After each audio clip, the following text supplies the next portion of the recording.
Shadab Law Classes in association with Dynamic Augments. Hello everyone, आज जो हम topic समझने जा रहे हैं वो समझने जा रहे हैं कोर्ट ऑफ सेशन ट्रायल। ये court of session trial basically BNSS के अंदर सेक्शन नंबर 248 से दे रखा है। ठीक है, अप्रॉक्स हम जब इसे समझते हैं, ठीक है, अराउंड मतलब 240 मतलब एक तरीके से 259 तक कह सकते हैं, बट हम लोग जो इसे समझेंगे 258 तक ही समझेंगे। ठीक है, okay.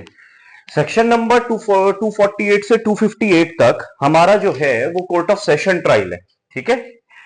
Session trial basically court of session trial, देखिए मेरी बात जरा ध्यान से सुनिएगा। कोर्ट ऑफ सेशन कभी भी ओरिजिनल ज्यूरिसडिक्शन में क्या नहीं लेता,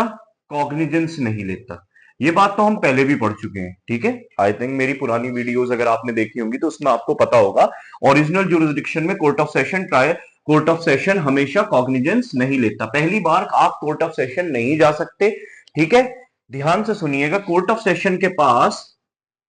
कमिटल, कमिटल मतलब मैजिस्ट्रेट के पास हमेशा चाहे कोई सा भी केस हो, मैजिस्ट्रेट उस केस का कॉग्निजेंस लेगा। कॉग्निजेंस लेने के बाद मैजिस्ट्रेट उसके अंदर इंक्वायरी प्रोसीडिंग्स करने के बाद मैजिस्ट्रेट ये चेक करेगा क्या ये केस इस तरीके का है, क्या ये ऑफेंस इस तरीके का है कि इसे court of session, tribal by court of session है या नहीं। ठीक है, अगर वो tribal by court of session है तो कोर्ट ऑफ सेशन के पास ही उसका ट्रायल चलेगा। जो कोर्ट ऑफ सेशन का ट्रायल है बेसिकली 248 से लेके 259 या 258 तक हम कोर्ट ऑफ सेशन का ट्रायल आज समझने की कोशिश करेंगे। आइए समझते हैं। तो देखिए यहां पे देखिए मैं एक सीरीज बना दूंगा इसमें, जैसे कि एक तरीके से क्या आप लोगों को यह समझ में आ जाएगी, आपको इसके बाद दिक्कत नहीं होगी समझने में। जस्ट आपको बैरेक खोलनी है, एक बार रीड करना और आपको समझ में आ जाएगा पूरा का पूरा कोर्ट ऑफ सेशन ट्रायल। देखिए सबसे पहले कोर्ट ऑफ सेशन ट्रायल के अंदर, कोर्ट ऑफ सेशन ट्रायल के अंदर पब्लिक प्रोसिक्यूटर केस को ओपन करता है।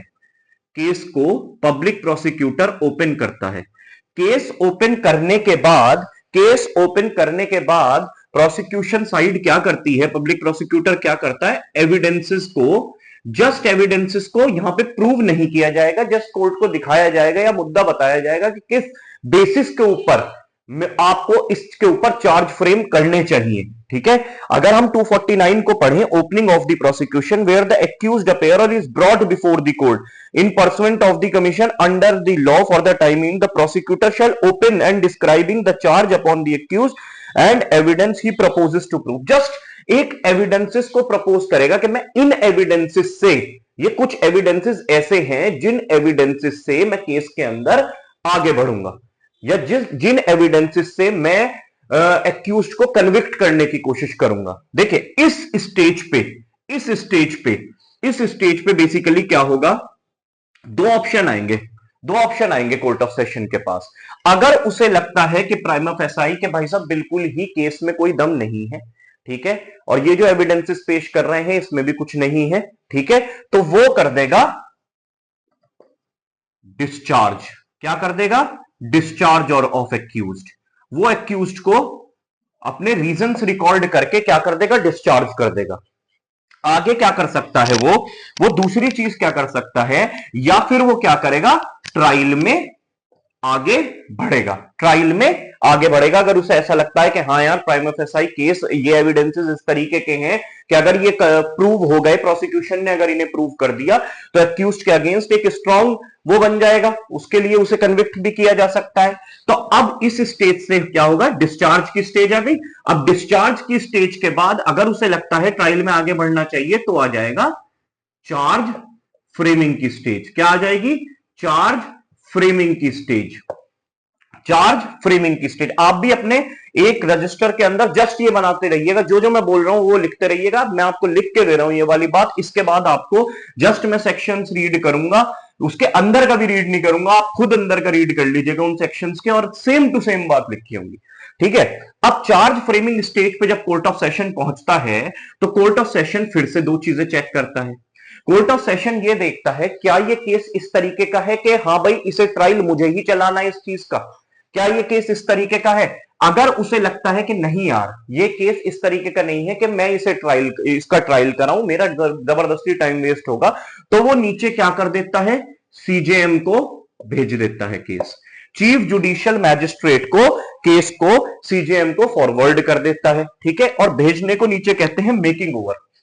वो मेक ओवर किसको कर देगा, सीजेएम को कर देगा, ठीक है। सीजेएम को या तो मेक ओवर कर देगा अगर उसे ऐसा लगता है कि हाँ यार, वो नीचे भेज देगा कि इस तरीके के केस नहीं है कि tribal by court of session है, तो सीजेएम को भेज देगा, ठीक है जी। और अगर मान के चलिए उसे ऐसा लगता है कि चार्ज, हाँ मुझे ही ट्रायल चलाना है इसका, तो वो एक्यूज के खिलाफ फ्रेम कर देगा चार्ज, वो एक्यूज के खिलाफ चार्ज को फ्रेम कर देगा, ठीक है। अब इसके अंदर एक चीज और आती है, मान के चलिए उसने सीजेएम को केस भेज दिया, अब सीजेएम को क्या कौन सा ट्रायल चलाना है, क्योंकि मैजिस्ट्रेट भी तो कई तरीके के ट्रायल्स चला सकते हैं, वारंट ट्रायल चला सकते हैं, समन ट्रायल होता है, या वारंट ट्रायल में भी दो ट्रायल होते हैं, warrant trial instituted on police report या otherwise then on police report. तो ये साफ साफ डायरेक्शन दे रहे हैं, ये साफ साफ डायरेक्शन दे रहे हैं सेक्शन नंबर 251 में। सेक्शन नंबर 251 में ये कह रहे हैं सीजेएम को ऐसे ऐसे ट्रायल चलाना है as if the case was instituted on police report, warrant trial चलाना है, warrant trial as if the case was instituted on police report, ये वाला ट्रायल चलाना है उन्हें, ये वाला ट्रायल चलाना है, ये भी डायरेक्शन दे दिए उन्हें। अब क्या होता है, अगर चार्ज फ्रेम उनके अगेंस्ट कर दिए, ठीक है, एक्यूज्ड के खिलाफ अगर चार्ज फ्रेम कर दिए, तो चार्ज फ्रेम का मतलब यह हो गया बेसिकली कि अब एक्यूज्ड के खिलाफ अगर चार्ज फ्रेम कर दिए तो चार्ज उसे पहले सुनाए जाएंगे, ठीक है। अब चार्ज उसे एक्यूज्ड को सबसे पहले सुनाए जाएंगे कि आपके अगेंस्ट ये हमने चार्ज को फ्रेम किया है, इस ऐसे ऐसे करके हमने आपके खिलाफ एक चार्ज को फ्रेम किया है। जब उसके खिलाफ चार्जेस को फ्रेम किया जाएगा, एक्यूज्ड को चार्ज सुनाए जाएंगे, सुनाने के लिए भी दो रीजन निकल के आते हैं उसे। देखो, एक्यूज्ड को सुनाने का एक सबसे बड़ा रीजन ये है कि उससे प्ली ऑफ गिल्ट लिया जाएगा। क्या लिया जाएगा, प्लीड गिल्टी, इसे कहते हैं plea of guilt. Plea of guilt का ये मतलब है, अब एक्यूज से ये चीज पूछी जाएगी, do you plead guilty to your charges, do you plead guilty to your charges, के do you plead guilty to your charges. अब एक्यूज्ड के पास यहां पे दो चीजें हैं, देखिए एक्यूज्ड को यहां पे प्ली ऑफ गिल्ट लिया एक्यूज्ड का कि हाँ भाई do you plead guilty to your charges. अब अगर एक्यूज्ड यहां ये कह दे कि yes I plead guilty to my charges,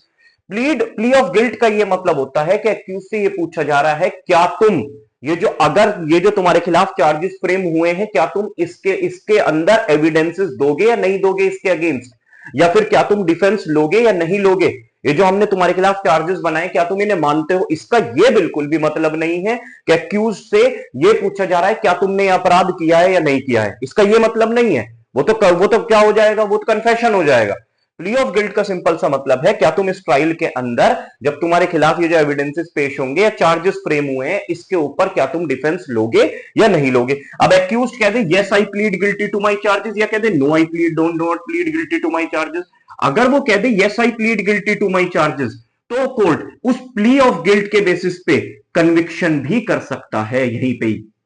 conviction भी कर सकता है। अगर उसके खिलाफ इतना प्राइमा फेसाई केस है कि लग ही रहा है कि हाँ भाई इसी ने ही किया है, तो वो कन्विक्शन भी कर सकता है। अगर अक्यूज्ड कह दे कि नहीं no I don't plead guilty to my charges, इसका मतलब वो ट्रायल में ये कह रहा है कि मैं आगे बढ़ के क्या लूंगा, डिफेंस लूंगा इस केस के अंदर, या मैं एविडेंसेस को पेश करूंगा, जो मेरे अगेंस्ट ये चार्ज बना है इसको लेके मैं प्लीड गिल्टी नहीं करता, ठीक है जी। अब जरूरी नहीं है कि अगर उसने कहा yes I plead guilty to my charges, इसका मतलब कि मैं डिफेंस नहीं लूंगा या मैं एविडेंस नहीं पेश करूंगा, तो जरूरी नहीं है कि कोर्ट कन्विक्शन ही करे। कोर्ट क्या कर सकता है, कोर्ट ट्रायल भी चला सकता है। वो कोर्ट का हमेशा डिस्क्रिशन रहेगा, कोर्ट का ये हमेशा डिस्क्रिशन रहेगा, या तो वो ट्रायल चला ले या फिर क्या कर ले, या फिर उसे कन्विक्ट कर दे प्ली ऑफ गिल्ट पे। अगर वो कह दे no I don't plead guilty to my charges, इसका मतलब कि हाँ मैं डिफेंस लूंगा, तो फिर ट्रायल आगे बढ़ेगा ही बढ़ेगा। यहां पे कोर्ट के पास दो ऑप्शन है, ठीक है। अब एक्यूज से प्ली ऑफ गिल्ट वाली स्टेज भी आगे बढ़ गई। मान के चलिए कोर्ट ने कन्विक्ट नहीं किया कोर्ट ने कन्विक्ट ना करने के बाद कोर्ट क्या करता है, कोर्ट आगे बढ़ता है। आगे बढ़ने का मतलब प्रोसिक्यूशन साइड को एविडेंसेस पेश करने की डेट दी जाएगी। इस डेट के ऊपर प्रोसिक्यूशन अपने एविडेंसेस को पेश करेगा, फिर प्रोसिक्यूशन उस डेट के ऊपर अपने एविडेंसेस को, प्रोसिक्यूशन एविडेंस में हम एंटर होंगे, प्रोसिक्यूशन उस डेट पे अपने एविडेंसेस को पेश करेगा। प्रोसिक्यूशन अपने एविडेंसेस को, विटनेसेस को, सबको पेश करेगा, ठीक है, जितने भी उसके विटनेसेस हैं या कोई डॉक्यूमेंट्री एविडेंस है उन्हें ड्यूली प्रूव करने की कोशिश करेगा, ठीक है। अगर प्रोसिक्यूशन ने, ठीक है, अच्छे से अपने एविडेंसेस को प्रूव कर दिए, हाँ, विटनेस का क्या होगा, एग्जामिनेशन इन चीफ भी होगा। अब क्रॉस एग्जामिनेशन के लिए यह बात कह रखी है, या यह बात हो सकती है कि अगर डिफेंस चाहे तो यहां पे क्रॉस कर भी सकता है, या फिर वो कह रहा है जब मेरी बारी आएगी तो मैं दोबारा रिकॉल करके उसे क्रॉस एग्जामिन करना चाहता हूं, अभी मैं क्रॉस एग्जामिनेशन नहीं करना चाहता, तो कोर्ट इस चीज के लिए भी परमिट कर देता है। अब यहां जो स्टेज आ रही है, यहां जो स्टेज आ रही है वो मोस्ट इंपॉर्टेंट स्टेज आ रही है। देखिए ध्यान से सुनिए, जैसे ही प्रोसिक्यूशन एविडेंस खत्म होंगे, जैसे ही प्रोसिक्यूशन एविडेंस खत्म होंगे, अब प्रोसिक्यूशन ने अपने एविडेंसेस को किस हद तक, कितने रिलायबल एविडेंसेस हैं वो, किस मतलब किस उसके साथ प्रूव करा है, ड्यूली प्रूव करा है या नहीं करा है, ठीक है, उसके साथ प्लस में होगा examination of accused done by the court, ठीक है। अब कौन करेगा, कोर्ट उसका एग्जामिनेशन। अब प्रोसिक्यूशन एविडेंसेस खत्म होने के बाद और डिफेंस एविडेंस एंटर होने से पहले ये stage section number 351 of BNSS, examination of accuse done by the court, इसका भी मैं आपको स्पेसिफिक बताऊं, 1B, वहां पे शैल लिखा है कि अब प्रोसिक्यूशन एविडेंस जैसे ही निपटे हैं उसके जस्ट बाद होगा examination of accuse done by the court. Court उससे कुछ सवाल करेगा, ठीक है, सवाल पूछेगा, ठीक है। इसके ये कोर्ट जस्ट एक सीमेंटिंग पीस ऑफ एविडेंस की तरह यूज कर सकता है। सीमेंटिंग पीस ऑफ एविडेंस मतलब कि भाई उसके खिलाफ इतने सारे एविडेंसेस है, उसमें बीच में एक सीमेंट लगाने का, जैसे ईंट है, ठीक है, दो ईंटों के बीच में सीमेंट लगता है ना, तो सीमेंटिंग पीस ऑफ एविडेंस का काम करेगा यहां पे, ठीक है, examination of accuse done by the court, ठीक है जी, ये वाली बात भी निपटी। अब ये दो करने के बाद अगर कोर्ट को लगता है, अगर कोर्ट को लगता है नहीं यार, कोई मतलब ना प्रोसिक्यूशन साइड ने अपने एविडेंसेस को सही से प्रूव करा, ठीक है, कोई भी ऐसा लग रहा है कि जबरदस्ती का एक्यूज के खिलाफ ये मुकदमा हो रखा है, कोई मुझे नहीं लग रहा, और एग्जामिनेशन करने के बाद भी कोर्ट को ये लगता है नहीं, केस में कोई दम नहीं है, तो वो यहां पे एक्यूटल भी दे सकता है। क्या दे सकता है, एक्यूटल, छोड़ भी सकता है। और दूसरा ऑप्शन क्या है कि अगर उसे लगता है कि हाँ यार ये तो बिल्कुल ही, अब प्रोसिक्यूशन साइड ने प्लस एग्जामिनेशन ऑफ एक्यूज करने के बाद कोर्ट को यह लग रहा है कि अब प्रोसिक्यूशन साइड ने इतने हद तक एविडेंस प्रूव कर दिए हैं कि अब अगर डिफेंस साइड ने कोई डिफेंस नहीं लिया, ध्यान से सुनिएगा, अब अगर डिफेंस साइड ने कोई डिफेंस नहीं लिया तो एक्यूज्ड कन्विक्ट हो जाएगा, इतने हद तक प्रूव कर दिए हैं उसने, प्रोसिक्यूशन ने अपने एविडेंसेस। तो इसका मतलब पहले इनिशियल बर्डन ऑफ प्रूफ किस पे था, प्रोसिक्यूशन पे, अब बर्डन ऑफ प्रूफ क्या होगा, शिफ्ट किस पे, डिफेंस पे। अब burden, shifting of burden of proof को हम कहते हैं shifting of burden of proof, या फिर इसे और हम कहते हैं onus of proof, onus of proof. ये शिफ्ट होगा सेक्शन नंबर 105 ऑफ भारतीय साक्ष्य अधिनियम से,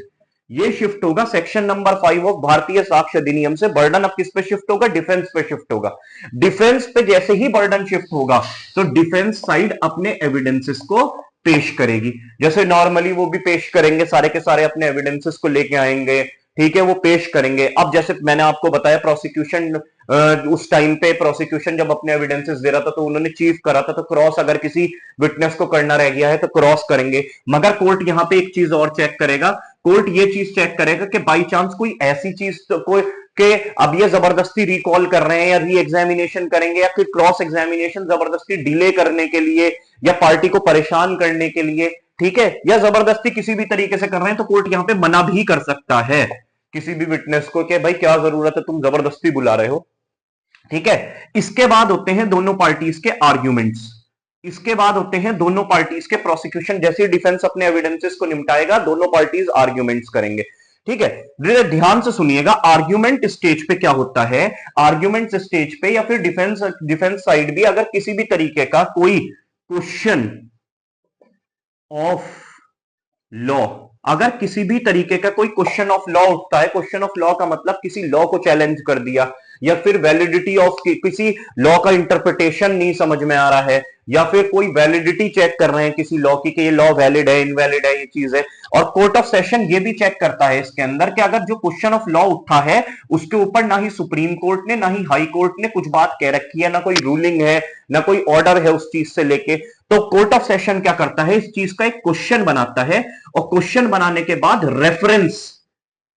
इसे कहते हैं रेफरेंस, रेफरेंस किसे भेज देगा, किसे भेज देगा, हाई कोर्ट को। हाई कोर्ट को इस केस को रेफर करे, इस क्वेश्चन को रेफर करेगा क्वेश्चन बना के, और हाई कोर्ट इतने क्या हो सकता है, इतने जो प्रोसीडिंग चल रही हैं इस पे स्टे लग सकता है, ठीक है, इस पे स्टे लग सकता है, या high court he order they they stay के, हाई कोर्ट ही ऑर्डर दे दे कि इतने प्रोसीडिंग को रोक दो, इतने में वो क्वेश्चन डिसाइड करके भेज रहा हूं, हाई कोर्ट उसको भेजता है डिसाइड करके, उसके बाद कोर्ट ऑफ सेशन को उसका भी जवाब मिल गया, तो उसके बाद जो स्टेज आती है या तो एक्यूटल या फिर कन्विक्शन जजमेंट की स्टेज आ जाएगी, या तो एक्यूटल होगा या कन्विक्शन होगा।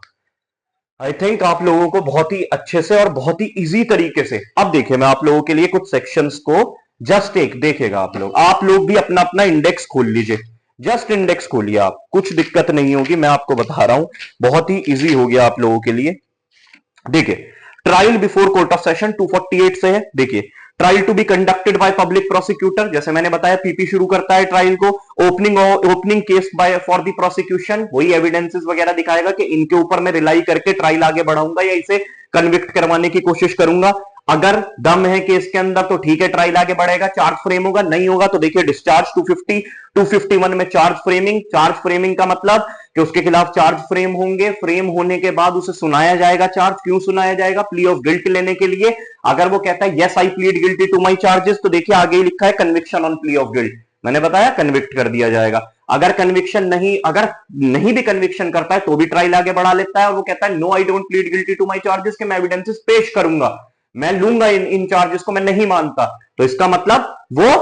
आगे बढ़ेगा, ट्रायल फिर भी आगे बढ़ेगा। कन्विक्शन के बाद डेट ऑफ प्रोसिक्यूशन, एविडेंस दे दी उसे डेट प्रोसिक्यूशन को एविडेंसेस की कि इस दिन आप अपनी डेट लेके आइए, एविडेंस फॉर प्रोसिक्यूशन 254 के इस दिन आपको अब एविडेंस अपने ले आया, ठीक है। अब यहां 254 के पास आपको क्या लिखना है, 351 जैसे ही खत्म होंगे तो examination of accuse done by the court होगा, कोर्ट एग्जामिनेशन करेगा एक्यूज का, उसे करने के बाद अगर दोनों को देखने के बाद कोर्ट को अगर ऐसा लगता है कि यार केस में कोई इतना खास दम नहीं है, तो देखिए आगे वहां भी लिखा है 255 में एक्यूटल हो गया, एक्यूटल होने के बाद ठीक है, अब अगर लगता है कि केस में इतना दम है कि अब अगर डिफेंस ने डिफेंस नहीं लिया तो बंदा कन्विक्ट हो रहा है एक्यूज, तो बर्डन ऑफ प्रूफ शिफ्ट होगा, shifting of burden of proof, ठीक है, एंटरिंग अपॉन डिफेंस, डिफेंस में आप कैसे एंटर होंगे 105 ऑफ भारतीय साक्ष्य अधिनियम से, ठीक है, आप डिफेंस में एंटर हो जाएंगे, ठीक है, उसके बाद आर्ग्यूमेंट्स होंगे दोनों पार्टीज के, ठीक है, आर्ग्यूमेंट्स होने के बाद वही क्वेश्चन ऑफ लॉ अगर कुछ भी ऐसे टाइप का उठता है तो उसे बना के दे दिया जाएगा, फिर आ जाएगा आपका जजमेंट में या तो एक्यूटल या कन्विक्शन। देखिए आपको कितनी इजीली हमने समझने की कोशिश करी, एक बार आप रीड करेंगे एकदम समझ में आ जाएगा आप लोगों को। आई थिंक आज के लिए इतना ही है, ठीक है, इसके बाद हम वारंट ट्रायल समझेंगे, तब तक के लिए ऑल द बेस्ट।